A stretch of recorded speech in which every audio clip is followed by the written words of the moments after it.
Senior صحافی اور تجزیہ کار جاوید چودھری کے مطابق اس نے مجھے پنجابی میں گالی دی اور ڈنڈے لے کر تیزی سے میری طرف دوڑا۔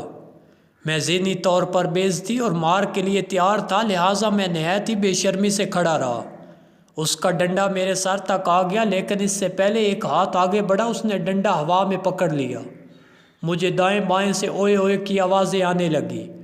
ڈنڈے کو ہوا میں پکڑنے والے نے ڈنڈے والے کو پنجابی میں گالی دے کر کہا، میں نے جب تم سے کہا تھا میری اجازت کے بغیر تم نے کسی گاڑی اور کسی بندے کو نہیں مارنا، تو تم نے یہ کیوں کیا؟ ڈنڈے والے کی عمر بمشکل 13-14 سال تھی۔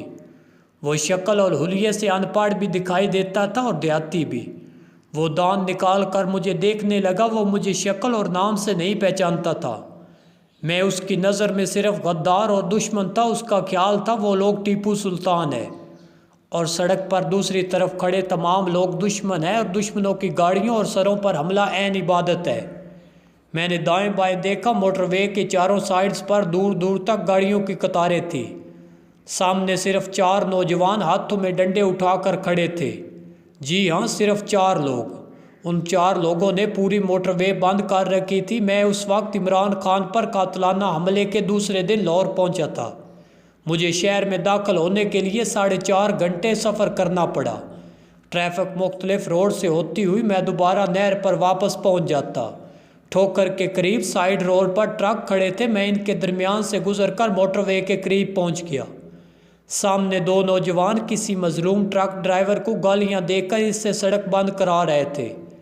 میں گاڑی سے اتر کر ان کے پاس چلا گیا۔ میری یہ گستاخی دور کھڑے 13-14 سال کے لڑکے کو پسند نہ آئی۔ وہ ڈنڈا اٹھا کر گالیاں دیتا ہوا میری طرف بڑھا، لیکن ٹرک ڈرائیور کی مرمت کرنے والے بڑے لڑکے نے عین وقت پر درمیانے میں آ کر مجھے بچا لیا۔ میں نے ان سے ہاتھ جوڑ کر عرض کیا، میرا اسلام آباد جانا ضروری ہے۔ موٹر وے میرے سامنے ہے، آپ مجھے 3 گز آگے بڑھنے کا موقع دے دیں۔ میں باقی زندگی آپ کو دعائیں دے کر گزار دوں گا۔ وہ 4 لڑکے تھے، وہ چاروں میرے گرد جمع ہو گئے۔ اونچی اونچی آواز میں میری بے شرمی اور بے غیرتی کے ترانے پڑنے لگے۔ ان نوجوانوں کا خیال تھا کہ کپتان ملک میں حقیقی آزادی لا رہا ہے، جبکہ آپ صاحب امریکہ کے ایجنٹ ہیں۔ میں خاموش کھڑا ہو کر ان کی تقریر سنتا رہا۔ مجھے محسوس ہوا ان میں سے کوئی بھی شخص مجھے نہیں جانتا۔ وہ اخبار بھی نہیں پڑھتے ہوں گے اور ٹی وی بھی نہیں دیکھتے ہوں گے، ورنہ انہوں نے کہیں نہ کہیں میری شکل ضرور دیکھی ہوتی۔ میں نے محسوس کیا وہ کسی دور دراز علاقے سے براہ راست انقلاب پر آ گرے ہیں، لہٰذا میں نے ان کی منتیں شروع کر دی۔ میری منتوں سے ان کی انا کی تسکین ہو رہی تھی۔ وہ بڑے فخر سے ایک دوسرے کی طرف دیکھ رہے تھے، جبکہ 13-14 سال کا لڑکا بتسی نکال رہا تھا۔ میں نے جب محسوس کیا میری منتوں کا ان پر کوئی اثر نہیں ہو رہا تو میں مایوس ہو گیا۔ میں نے گردن نیچے جھکائی اور گاڑی کی طرف مڑ گیا۔ میں گاڑی کے قریب پہنچا تو پیچھے سے آواز آئی، اوئے جا تو لنگ جا، اور وہ آواز میری انا اور میری عزت نفس دونوں کو چیر کر گزر گئی۔ میں وہاں کھڑے کھڑے اندر سے فوت ہو گیا۔ میں گاڑی کی سیٹ پر ڈھیر ہو گیا۔ ڈرائیور نے ان دریا دل لوگوں کا شکریہ ادا کیا۔ وہ سائیڈ پر ہٹے، ہم موٹر وے پر چڑھ گئے۔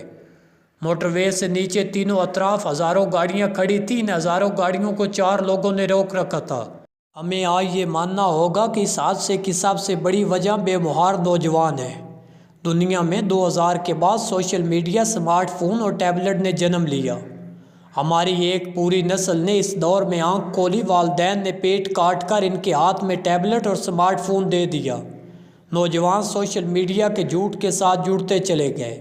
ہمیں یہ بھی ماننا ہوگا سوشل میڈیا جہالت کا بحر بے کراں ہے۔ اس کا 95% مواد جھوٹ پر مبنی ہوتا ہے۔ ہماری قوم نے اس جھوٹ میں گالی، بے عزتی اور نفرت بھی ملا دی۔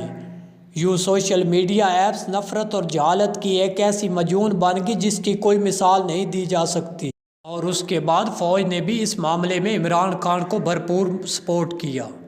پارٹی کو نئے اینکرز اور یوٹیوبرز بھی بنا کر دیے، جبکہ مخالفت کرنے والے اینکرز اور یوٹیوبرز کو جسمانی، ذہنی اور فنی رگڑا لگایا۔ انہیں گالی اسکواڈ کے حوالے کر دیا جاتا اور یہ لوگ اس کی ماں بہن ایک کر دیتے۔ جنرل باجوہ اور جنرل فیض عبید کی مہربانی سے الیکٹرانک میڈیا میں سے 3 چینلز الگ کر کے پی ٹی آئی کے حوالے کر دیے گئے۔ آپ 2011 سے 2022 تک کے اعداد و شمار اکٹھے کر لیں، آپ یہ جان کر حیران رہ جائیں گے ملک میں 11-12 برسوں میں 7 کروڑ لوگوں کو صرف ایک چینل دکھایا گیا، اور وہ چینل خان صاحب کو دن رات مسیحا بنا کر پیش کرتا رہا۔ آپ اگر 2011 سے 2013 تک سوشل میڈیا کا تجزیہ بھی کریں تو آپ کو علم ہوگا ان 12 برسوں میں آصف علی زرداری، شریف فیملی اور مولانا فضل الرحمان کو چور، ڈاکو، ملک دشمن اور عام آدمی کے مسائل کی وجہ قرار دیا جاتا تھا۔ حقائق، تاریخ اور علم سے محروم نوجوان اس پروپیگنڈے کو حقیقت مانتے چلے گئے۔ آج آپ کسی نوجوان سے میاں نواز شریف، آصف علی زرداری، مولانا فضل الرحمان کے بارے میں پوچھ لیں، آپ کانوں کو ہاتھ لگانے پر مجبور ہو جائیں گے۔ آپ اس کے بعد اس سے شیخ رشید، شاہ محمود قریشی، فواد چودھری، غلام سرور خان، عمران اسماعیل، علی زیدی اور عامر کیانی جیسے پارٹی بدل سیاستدانوں کے بارے میں پوچھ لیں، یہ انہیں خلیفہ سے کم اہمیت نہیں دیں گے۔ اور آپ نوجوانوں سے پی ٹی آئی کے دور کے بارے میں بھی پوچھ لیں، یہ اسے ملکی تاریخ کا شاندار ترین زمانہ قرار دیں گے۔ آپ اس کے جواب میں بے شک پیٹ مرے مگر یہ نہیں مانیں گے، اور ہمیں یہ بھی ماننا ہوگا جنرل مشرف کے بعد ملک میں ایک ایسی نسل نے جنم لیا تھا جسے ریاست کے ہاتھ نہیں لگے تھے۔ یہ لوگ ریاست کے وجود اور طاقت دونوں سے نابالغ تھے، یہ پولیس، عدالتوں، ایجنسی اور سیاہ ڈالے کے وجود سے واقف نہیں تھے۔ ایسے ہی کثر مذہبی جماعتوں کے دھرنوں نے پوری کر دی، لہٰذا نوجوانوں نے یہ بھی دیکھا، گھیراؤ، جلاؤ اور قتل و غارت کری کے باوجود حکومت انہیں گھر بھجوا دیتی ہے۔ یہ حالات کا ماضی تھا، اور ماضی کے بعد ہر حال میں حال آتا ہے۔ پی ٹی آئی کی حکومت بہرحال ختم ہوئی۔ خان صاحب اپنی شہرت اور حماقت کے زام میں آگے بڑھتے رہے۔ خان کی پہلی حماقت قومی اسمبلی سے استعفے تھا۔ یہ اگر عدم اعتماد کو قبول کر لیتے، اسمبلی میں بیٹھے رہتے، اپوزیشن لیڈر بن جاتے تو یقین کریں یہ 3 ماہ بعد دوبارہ وزیر اعظم ہوتے یا ملک میں الیکشن ہو جاتے، مگر انہوں نے قومی اسمبلی سے استعفے بھی دے دیے، اسٹیبلشمنٹ سے ٹکر بھی لے لی۔ یہ اس ٹکر بازی میں روزانہ کی بنیاد پر آگے بڑھتے رہے، اور میں آج جب حالات کا تجزیہ کرتا ہوں تو مجھے محسوس ہوتا ہے انہیں جان بوجھ کر آگے بڑھنے کا موقع دیا جاتا رہا۔ یہ اس موقع کو اپنی کامیابی سمجھتے رہے۔ اس دوران انہوں نے عدلیہ میں اپنا گروپ بنا لیا، ریاست کا حصہ بھی ان کا ساتھ دے رہا تھا۔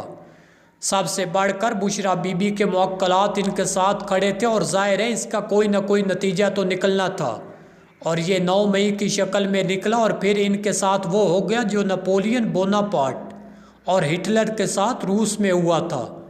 یہ بھی جال میں پھنس گیا اور بے بسی سے دائیں بائیں دیکھ رہے تھے۔